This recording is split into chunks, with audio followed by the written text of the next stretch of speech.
Jika pilihan saiz emas anda sekitar 5 gram, anda boleh pilih gold bar 5 gram atau 1 dinar. Kedua-duanya adalah emas berketulinan 999, 1 dinar berbentuk bulat dan beratnya adalah 4.25 gram.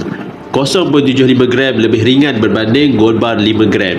Bermakna 1 dinar ini murah sedikit berbanding dengan gold bar 5 gram. Gold bar 5 gram hari ini sekitar RM3,000 dan 1 dinar sekarang berharga sekitar RM2,700. Anda boleh pilih sama ada anda sukakan desain dinar yang bulat atau gold bar yang petak seperti ini. Belian emas public gold adalah secara online dan anda hanya perlu berdaftar sebagai ahli public gold tanpa sebarang charge. Anda boleh pilih untuk membuat belian terus jika anda ada wang tunai yang cukup, atau anda boleh pilih untuk menyimpan di akaun emas Gap mengikut bajet anda sehingga anda capai gram emas yang anda mahu, dan kemudian arahkan sistem untuk menghantar emas ini ke alamat rumah anda. Bagi yang berminat untuk memulakan simpanan emas dengan public gold, anda boleh tekan bilik biru, isi nama anda, nombor telefon anda, email dan juga tempat anda.